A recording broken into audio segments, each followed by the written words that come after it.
We are back. We are back. Good to see you, Rachel. We haven't had anyone join yet, so for now, it's good to see you. Good to see you. We've been out of it for a little bit, so we're gonna jump back in. We'll give it a few seconds, a few minutes to get back in. But Rachel, what's up? How you doing? I'm doing pretty well. It's summer break where I am, so that's always nice to have time to reset and get ready for the next school year. So, how are you? I'm cool. Okay, before I talk about me, Rachel, are you really taking a break though? We can talk about it. What does a You break know, look like for someone who works hard all the time? What does that look like? I mean, I played a lot of board games last weekend. Okay, what kind of board games are you in? Um, we like to play cards, but most of the time it's board games. And we're a little bit nerdy in my family. We like to play Catan and I don't know, we get into some feisty arguments over resources, but it's really fun. All right. What about Monopoly? That's a classic, right? That is a classic. Um, that's funny that you brought up Monopoly. My husband is very good at that game, and he's like cracked the code. He's got a cheat code for that game, and so I refuse to play with him anymore because he's too good. He's too good. But I am gonna see if we're connected to our Facebook page too, because okay, I think we are. Oh, and Leslie gave us a thumbs up already. All Okay, right. so that worked. That's so good to see. Okay. Yeah, yeah. What's up, Leslie? I was just Leslie. Leslie is like the homie. Leslie is always looking out. Um, so shout out to Leslie. So we can't see on our end, and maybe our counter is just off. Hopefully that's what it is. Yes. Right now we're talking to me, Rachel, and the four walls. But please say hi inside the chat. Give us a thumbs up because we're hopefully it's working. If not, we're gonna rock with what we have. So, Rachel, what are we talking about today? Well, since it's been a little bit since we did um, a Facebook Live or YouTube Live, I don't think that we've shown off all of the updates that have been happening behind the scenes. And so I think we should start there, all the things that are new. Yes, and we have so many updates. It's funny. I was talking to one of our school site fam, and I'm like, I stopped for like a month, but I got back on, and it was a completely new platform. So you gotta stay with us. Gotta check in daily, y'all, because you never know what updates we're gonna get. So, Rachel, let's get into it. Why not? Okay, I'm going to set up a screen share. And So, as you do that, if you are watching, and I know there are people who tell me all the time, I watch the lives and all of that. If you're here, like you gotta talk back to us, right? I know we got competitors that's on too. Even if you're a competitor, even if you're here to steal secrets, that's okay too. Drop the ninja emoji and let us know you're here as well. And then Rachel, I'm thinking back to NAS when we were at NAS, and everyone mhm. kept coming up to us. It was like, "Oh, we watch the YouTube lives, we watch it." So we gonna keep going with it, but okay. Yeah, we'll see. We'll see. We've got a couple people watching, it looks like. So if you're brave, please drop a comment because we love to interact with everybody. Okay, I've got my screen share up, and I think this page in particular has had a significant amount of updates since the last time we went live. I think the last time we only had maybe the first three tools that were live. Is that right? Yeah, it was the first three. Those first three tools. And now we have all of these tools, a page full of tools. So yeah. Yeah. Do you have a favorite tool, Byron? I do. And so before we get into my favorite tool, and Rachel, I want to hear your favorite tool. One of the reasons why we wanted to release the tools is the our bread and butter conversations. We released the report, right? Talking with our school site fan, one of the things that we recognize is that, and I was in Florida earlier this week for a conference, and people are just getting started with AI. And we wanted to give a path for those who are just getting started, a way to come in and know how to jump in, reduce the learning curve, and start making a difference right away. And so that's why we release tools as a feature. And my favorite tool that I use pretty frequently is I really love the strength based language tool, and that one, Rachel, if you click that, we could walk through. But then I really also like the social stories generator, and we'll go there in a second. But with the strength based language generator, we wanted to create this one. I know I speak a lot on strength based practices and the strength based approach. And one of the things that I found is it's not always easy to reframe the language that we use.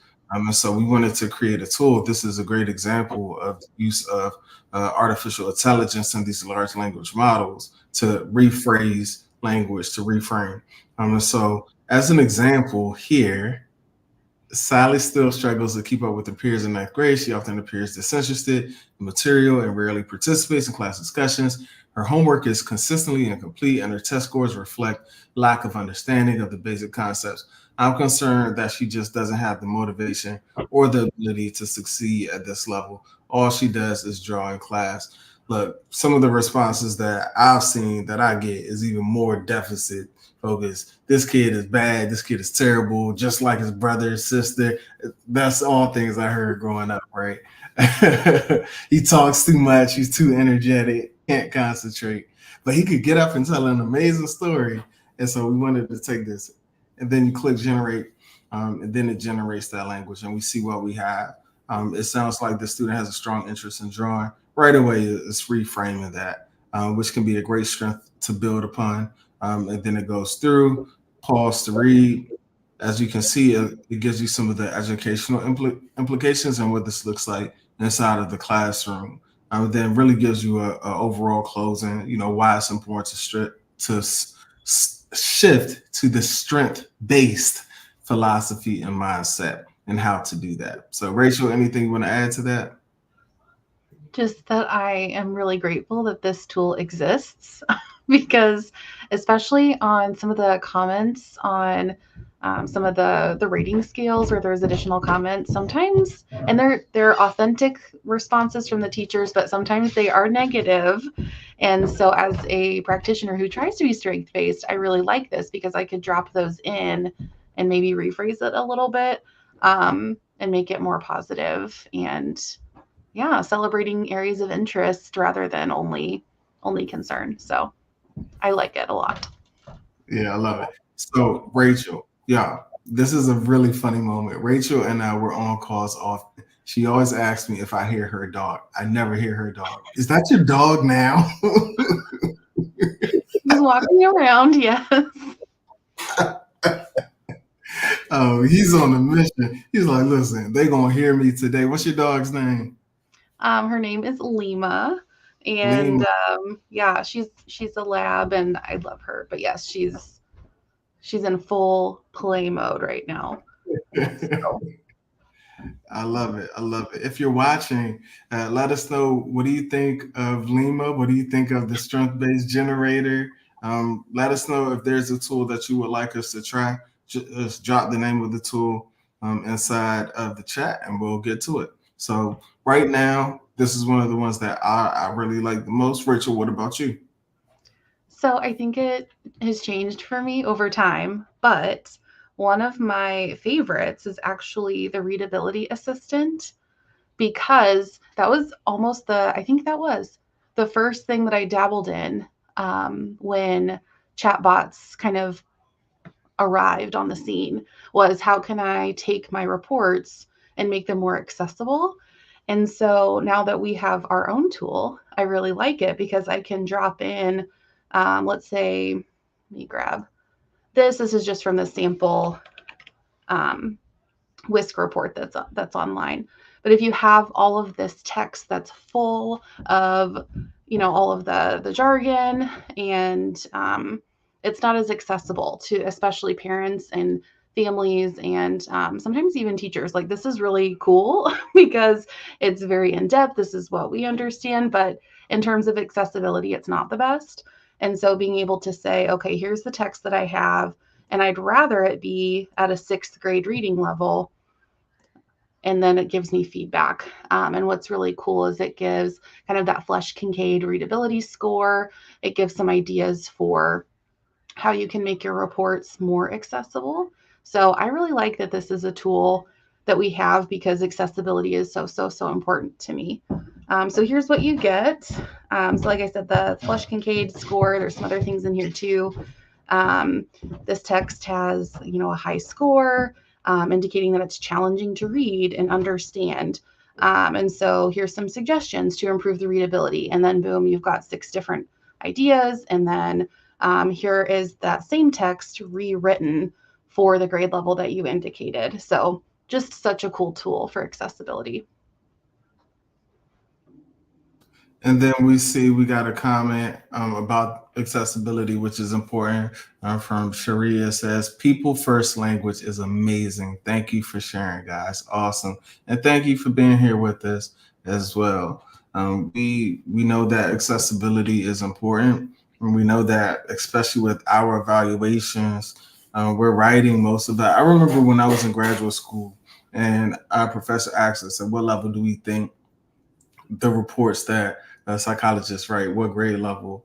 And we were saying sixth grade, fifth grade, middle school, maybe ninth grade, and it was at graduate level. And if we're writing, and then the next part that they pointed out is, what is the average education level across the United States? And we're writing reports, above the average reading level of most citizens here in the United States. So it was an important reminder that we got to make sure that we're writing these reports at a level that is accessible and understandable.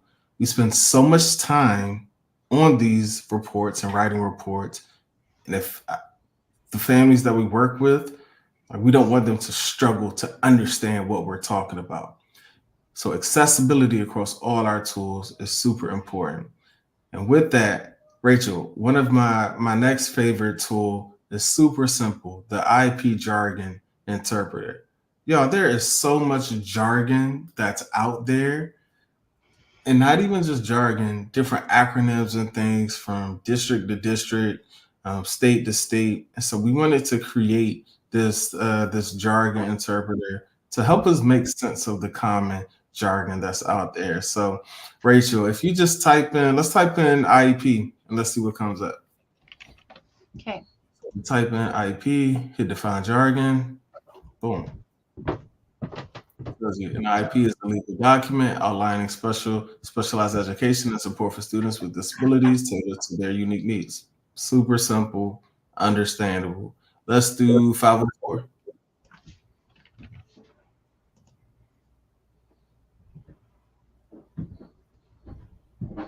504 plan is a legal document that outlines accommodations for students with disabilities and medical conditions, ensuring equal access to education under Section 504, the Rehabilitation Act of 1973. These accommodations can include extra time on tests, preferential seating, modified homework. Boom. It makes it super clear what it is. Rachel, do you have one you want to define? I always like to find different ways to explain LRE to families. And so this is one of my favorite ones because I feel like it's really accessible. So it says LRE, or least restrictive environment, refers to the educational setting that provides the most typical learning experience for a student with disability, while still meeting their individual needs. Yeah, very cool. And this one is simple, but it's like, how impactful is that, right? And I like the simplicity of it because so many, especially psychologists, are just learning about AI, and it's this level of mysticism around it. So if we can demystify what AI is and give practical, simple things, simple tools, it can help us do our jobs much more efficiently. All right, Rachel, let's go to, how about I pick one more? And if you're watching on Facebook or on YouTube, please drop inside the chat if there's a tool that you want us to show right now. We want to make sure that you all are getting something out of this, and we want to demo and show you all what it looks like in action. Or if you've used it and you already have questions, let us know right now. We'll get to it here. But I wanted to show the social stories generator. If you could go there, please. Okay. And here is the social stories generator. And I like this one. It's good. Um, our engineer Adam is working on some improvements for it. I cannot wait till version 2 of this comes out. Right now, this is version 1 of the social storage generator. The next iteration, and again, to our competitors, I know y'all watching, that's fine. Y'all part of the School Psych fam too. Don't beat us here. Y'all can beat us on a bunch of different things. Don't beat us here. I want to create a social storage generator that can generate images and give you like page by page sequence. So, anyways, right now it's text based, natural language. That's fine. So you enter in the character's name as the main character. You give it a situation. Um, there's a fifth grade student who is super talkative, really energetic, uh, loves to make people, happy and maximize their potential. He just has a difficult time staying on task. And Rachel is smiling. I wonder who that could be describing. Okay. Some All right. strengths. So strengths, he brings the best out of people. He's high energy and does well speaking. And what? Does well speaking. Okay. Facts. Okay. The What skill, social skill? it says the skill that we are talking is staying on task. And then what other details do you want to add to this story? I don't know, anything you could think of, Rachel. Okay.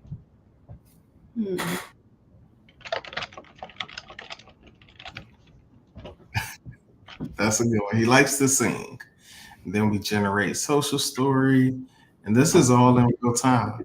So we see that it's generating the story right now. You see it's giving us the 3 ellipses, which means we're waiting.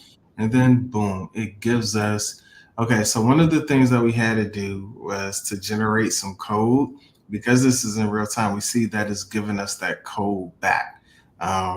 One of the reasons why it does this is that we were figuring out the redactor model. But anyways, that's why we're trying to do that. So we'll let our engineers know that B dollar sign, the focus singer, B dollar sign, our lovely main character. You see, it gives you all the characters: Miss Melody, Melodia, and then Tom Tired. It gives a situation, it gives a story, and then it goes all the way through, which is pretty cool. So again, like some of these tools, especially this one, we're working out the kinks. That's why I said this V1, but it gets the job done. The cool part is you can copy this, paste it where you like, edit it down, then you're good to go. So instead of me having to come up with this on the spot. So Rachel, let's see what else we got, and then we can move on to the next thing. Okay. Let's see. I know it's one of the original ones, but I really like the email generator. I feel like I don't know, it's just a really classic tool, and I use it all the time. But what I really like is coming up with really thoughtful ways of writing an email but really fast. So one of the things that I've heard a lot from our school psych fam and for me personally is sending those electronic rating scales and having an email ready to go for that. So that's what I'm going to model here. And I'm going to say it's for parents. And I'm going to say these are for electronic rating scales. I need them by next week, and I want the email to stay concise. And then you just click on generate email. And then it has something ready to go. So I hope this email finds you well. I'm writing to remind you that the electronic rating scales will be due next week. Your input and feedback is critical in helping us understand your child's needs and their strengths. See, even our email generator is strengths based. Okay, so then you would just copy this and drop it into whichever email provider you use. So I really like that just for quick. I'm out of brain juice. I just need a quick email drafted for me. I really like this tool for that. Yeah, and this is again things that we use every single day. Um, we got to use things that'll help us be more efficient and speed up our workflow. And that's what these tools that we put out. That's what we hope that they will do.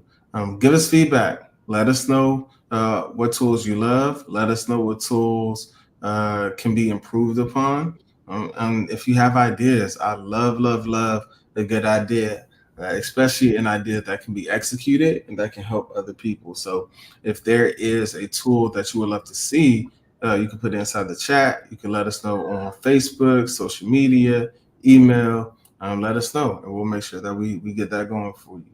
So, Yeah. And I mean, that's how our social stories generator came right. about was the Facebook poll months and months ago. And Byron, did you know this? I'm sure you did. But tomorrow, Sophia is officially 9 months old. Oh, wow. Tomorrow. Months. Oof. 9 months. That's a big deal. That's a Mm-hmm. big. We'll have to do something showing. I think we did this at 6 months, but just the progress that has been made in such a short time. But what's the most powerful thing is getting feedback from you, from our users, and building a tool like for us by us, which is the to me that's the best part about this all. So, Yeah. all right. And it looks like Well, there's another comment that this will be helpful and can't wait to start using it, which is awesome to hear. yeah. Well, Rachel, I know we're approaching 30 minutes, and as we start to bring this to a close, I do just want to quickly touch base about July 1st. So you wanna lay that out there for us? Sure. So on Monday, July 1st, July is already Monday. On July 1st, there will be a brand new feature that is going to be launched. And we've posted about it, so it's probably not a total mystery, but a way to track cases, stay in compliance, save time, keep everything all in one place. And Byron named it my caseload tracker. And so I'm really excited for that launch. I know that the team has put in tons and tons of time developing it, and I'm excited for the world to see it on Monday. Yeah, and if you are interested in that, reach out to us. You can visit our website, find out more information about it, pricing, how to get a quote for your school, for your district, and for your private practice as well. It's not just for districts. It's for private practices, staffing agencies. If and not just psychologists too. If you're a social worker, special education teacher, a clinician, diagnostician, there's something for everyone. And importantly, we are making sure that we're providing customizations. So we recognize that every district is different and has a different set of needs, which we got to address that in the field of school psychology because everybody is doing something different. Based on regulations and whatever. So nonetheless, because of the variance across practices, we want to make sure that we're providing a custom solution that is actually meeting the needs of our provider of psychologists. Like that's important to us. So reach out to us. Let us know that how we can partner with you in this to make what you're doing more efficient and meaningful. Because we've been saying this, we got to get to a point to where it's less paperwork and more hard work. I believe that deeply. We believe that and we got to reduce the stress and burnout of psychologists. So, Rachel, anything else as we come to a close? I don't think so. Just looking forward to what progress we're going to make in the next 9 months. Because I holy know. cow. My goodness, can you imagine? All right. Well, that's it, Rachel. Always a pleasure. Until next time, take care, everyone.